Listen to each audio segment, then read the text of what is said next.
So in reality, I'm really only saving $200 a month, and there's a fucking man in my face every day. It's not worth it.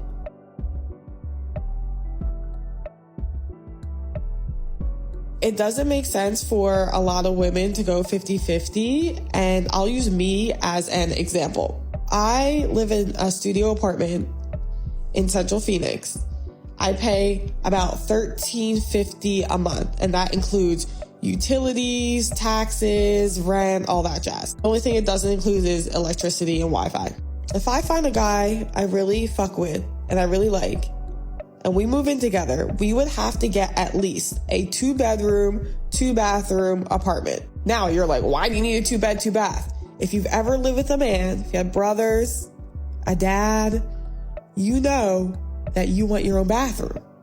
Plus, I have a lot of curly hair. I don't want no one rushing me in the bathroom when it's hair day. And also, I work from home, so I would need an office. Since I live in a studio and I live alone, it works for me now because I'm the only one here. But if I move in with somebody, I would need my own office. Now, a 2-bed, 2-bath is gonna range you from like $2,000 to $2,500. I think my friends that live in a 2-bed, 2-bath, they pay like $2,200, $2,300 right now. But we'll say for shits and gigs, $2,000. I don't know who's finding a 2-bed, 2-bath for $2,000, but for this scenario, we'll just say $2,000. Split that in half, that's $1,000 a piece. So that would save me about $350 a month. We're gonna put that aside, and I'm gonna tell you why that $350 is not even worth it. Let's move on to electricity. I pay no more than like $75, $80 a month for my electricity, and that's really only in the summer. In the winters, I pay like $30 a month for my electricity because, again, I live in a studio and I have to cool a smaller space so it's less energy. If I move in with a 2-bed, 2-bath with a man, that's already having to cool and heat a bigger space, which is ultimately going to double my electricity bill. Like, I have friends that live in a 2-bed, 2-bath, and I live in Arizona. They pay like $300 a month for their electricity. So going off of that, split that in half, that's $150 a piece. That's already double than what I'm paying for my electricity at home in my studio. So that $300, $350 I was saving for rent, it's more like $200 now. Let's move on to Wi-Fi. I only have my phone and my work laptop that run 24/7 that I need for Wi-Fi. And then I have a Roomba and a projector, but they're not running 24/7, but they do go off of Wi-Fi. So I don't need the highest, fastest, most streaming, full Wi-Fi out there. I get the cheapest Wi-Fi, which is $50 a month. If I move in with somebody else, they're going to have their devices also. He might be a gamer too. He might need really good Wi-Fi. That's going to be well over $100. But for shits and gigs, let's just say it's $100. Split that in half, that's $50. I'm already paying that now, so I'm not saving any money in Wi-Fi. So in reality, I'm really only saving $200 a month, and there's a fucking man in my face every day. It's not worth it.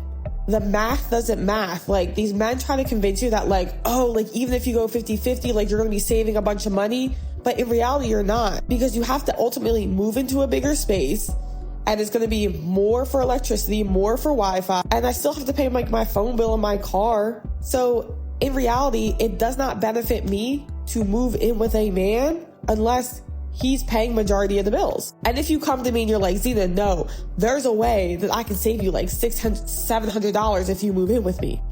If that's the case, then why wouldn't I just get a roommate if that was the case? Because with a roommate, it's like no strings attached. I'll have my own room. I can put like my office stuff and my desk in my room. I wouldn't feel obligated to hang out with my roommate. I wouldn't feel obligated to do anything because they're my roommate and there's no strings attached. So for me, personally, it does not financially or logically make sense for me to move in with a man and go 50-50.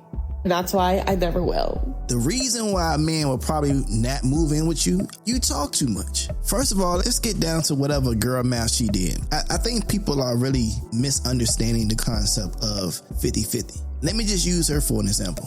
It's not to technically split every bill down the middle. And I say that because of this. I give you an example. I may bring in $2,500 every 2 weeks. My wife may bring in $2,000 every 2 weeks. Of course, it wouldn't be fair to split everything down the middle because from her perspective, she'll be paying more out of her check than I would. A lot of times people just split the rent 50-50. If the rent is $2,000 and we say, hey, you're responsible for $1,000, I'll take the other $1,000. 9 times out of 10, I'm also gonna take the light bill and I'm probably gonna take the water bill because I have more income coming in than she does. She will take the Wi-Fi and whatever little small stuff, the smaller bills. That helps her. She saves money. I never looked at the 50-50 concept as literally 50-50. Anybody who knows how the 50-50 idea or concept works, they know sometimes it's 60-40, sometimes it's 70-30, sometimes it's 90-10, sometimes it's 100%,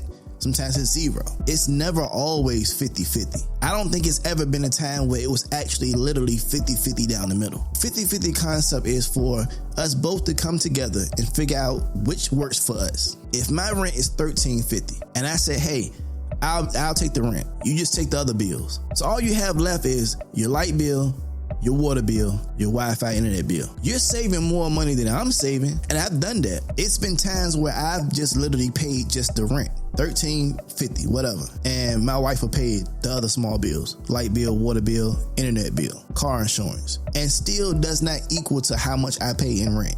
Nowhere close to it. What it sounds like is you don't really know the concept of 50-50. No one's really broke that down to you to show you that you really are saving money. Now, if you don't make no money, that's a difference. It's a difference if you don't make any money from the beginning. Then, of course, it may not look like anything to you. But I've never been in a situation where we literally paid 50-50 down the middle. Even still, when my wife was working one of her better jobs, if the rent was, say, $1,350, I would pay the $1,000, she paid the $350. What that shows to me is you just dealt with people who didn't really like you, who may have just wanted to be a roommate with you. And the 50-50 isn't just exclusive to bills. The 50-50 concept is exclusive to everything else in the house. If I take on the majority of the bills, I would expect that she would take on the majority of the house things. It's no point for me to pay all the bills and still come home and gotta cook my own food, gotta wash my own clothes. It's just all about the contribution. I've always pretty much paid the majority of the bills, if not all the bills in my house. Even with my wife's help, her contribution comes more so on the back end of the few things that I may need, far as the little bills and just the stuff around the house. And of course, when you get with someone,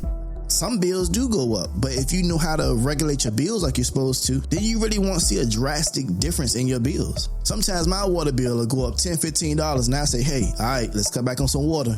We getting over a certain amount. Sometimes the light bill will come in a little $20, $30 more than what I expected for it to be. And I say, hey, all right, let's start regulating some of this electricity in here. I think any smart person who manages their bills properly do that. I think that's normal. So, I don't understand. Maybe it's a disconnect with her as far as knowing that, 50-50 doesn't mean literally split down the middle. That would aggravate me to have to split every bill rightly down the middle. That would aggravate me. You know what? Just don't worry about it. I'll pay the bill. I'm not going through every bill every month, splitting it directly down the middle. That's literally a roommate. The thing is, we agree on the bigger bill. When it comes down to this rent, I'll say, hey, I'm going to pay this. Are you comfortable paying this? If you want me to pay the whole thing, can you manage the light, the water, the internet? Guarantee you those bills don't even come up to more than, it should never surpass $300, maybe $400 if you're managing it right. So I guarantee you, if a guy really wanted to live with you, I guarantee you he probably would take the majority of the bills in the house if he wanted to. What this shows me is whoever you were dealing with didn't like you enough to pay the majority of your bills, or didn't like you enough to make things easier for you. There's no way possible for you to say that adding another income into your house, you wouldn't benefit from that.